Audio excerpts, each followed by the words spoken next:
the bigger picture. Dirty energy in 3, 2. Those swirly bulbs may be causing more than just skin rashes. Our Allison Bushnick has even more information. In her exclusive investigation, she exposes something else that some scientists say can be potentially dangerous. Something you can't see or hear, but it may be making you sick. This is reading 580 roughly. So once again, we have a really bad bulb. What exactly is she doing? Well, this is Dr. Magda Havis, and she's testing all sorts of bulbs for dirty electricity. Dirty what? Dirty electricity. An expert in her field, basically she measures power quality and radio frequencies that different bulbs give off. Do you see that's jumped up to over 400?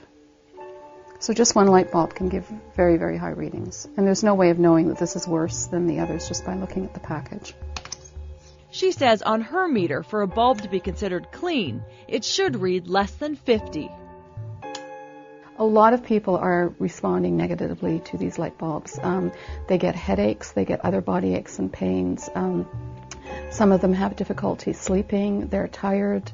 Some have mood disorders. Unfortunately, they have been told that these light bulbs might be making people in their homes sick. So one light bulb gives 500. Can you imagine just 2 of them, 4 of them? Would put them over 1,000.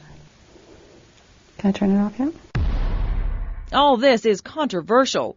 Scientists do not agree if people can suffer from what's called electromagnetic hypersensitivity. Basically getting sick from the electronic devices we use and the stuff they give off. But what about the people we met who say they're suffering, like Larry Newman? I was just blindsided by it. Here's the thing about Larry Newman. He's Dr. Newman, a neurologist, and that migraine headache hit him like a truck. I can tell you from my experience, there's something about those bulbs that triggered my headache. At his New York clinic, he's seeing more and more patients complaining about the compact fluorescent light bulbs. These new light bulbs, Doc, I swear they're giving me headaches. So I want you to look right over there. He knows some will dismiss what he's saying. They'll say there's no scientific evidence linking the bulbs to headaches. It's never been proven. I can tell you from other patients that they definitely see a relationship to exposure to that light bulb and developing a headache. We just installed a new light that unfortunately is not eco-friendly. One of those patients is Amanda Gabbard. Right here, it's like just my forehead feels very warm, and I feel the dull pain behind my eyes, a little bit of dizziness, and a little bit of fatigue. In her home, you'll only find old-fashioned incandescents. She got rid of the CFLs.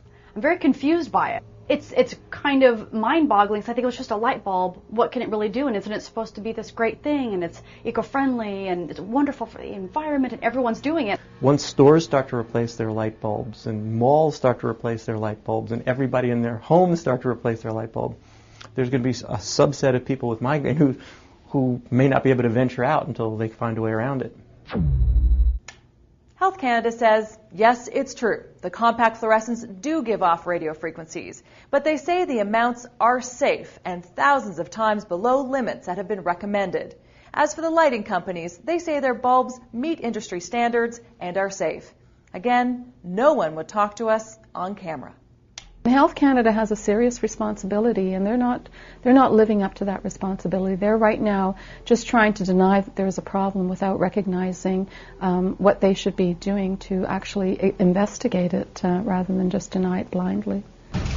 Those who suffer say their health problems are real, and there's more to it than just headaches. Kevin Byrne says his pain was like having arthritis. So convinced dirty electricity is, well, dirty, he quit his job to test other people's homes for what he calls electrical pollution. See, my meter starts to tick. That means we're getting into an electric field. So what's causing the electric field? Holy moly. That's your lamp. Kevin Byrne is searching for something in Rose's house he thinks could make her sick. Okay, you've got a reading of over 700 gram Stetzer units. It really should be below 50.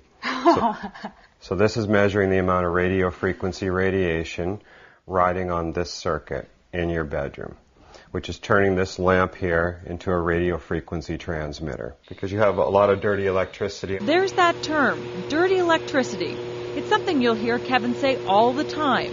He thinks dirty electricity is affecting people. Sleep, achy joints, pain, a feeling of anxiety, stress, electro-stress I like to call it. People charge up. They have all this surrounded by all these wires and electronics all day. Rose is raising 2 young children and suffering from lupus. She wants her house checked out top to bottom, worried if modern conveniences are affecting her family. It's very frustrating, because our home is supposed to be our castle, like supposed to keep us safe, and to know that our home is making us sick. If that stuff, if it is what it is, if that is doing that to me, what is it going to do to my kids? The health concerns are called electromagnetic hypersensitivity, being sick from all the electronic stuff and what it gives off. And there's a fierce debate about it. The World Health Organization says it exists, but scientists and doctors disagree if it can make people sick. Back at Rose's house, she doesn't care about the debate. She's not waiting for scientists to agree. She's having Kevin install filters, hoping they'll clean up her home. She just wants to sleep better and reduce any risk that may be out there for her family. It's scary, I don't know what this stuff is doing to my children. How is this going to affect them later on in life? Back to Magda and her testing of the bulbs. She's heard it all before, the doubts, questioning whether they're really sick. Well, there's definitely something there. One of the ways that you can determine whether or not you're sensitive to the light bulbs is if you have them in your home, simply turn them off for a few days and find out if any of your symptoms disappear, the symptoms that you're concerned about. Okay, let's review. UV, headaches, skin problems, and of course mercury. So the old light bulbs are being banned in 2012. Manufacturers are scrambling to create new ones.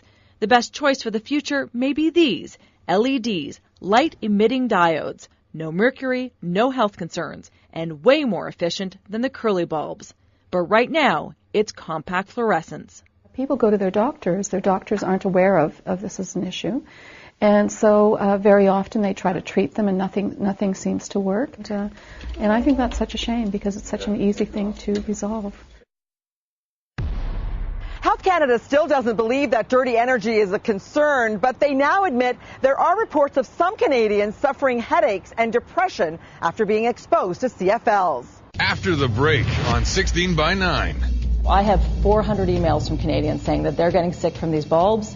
They just want to know that their government is looking into the issue. What can I tell them? Did you miss something?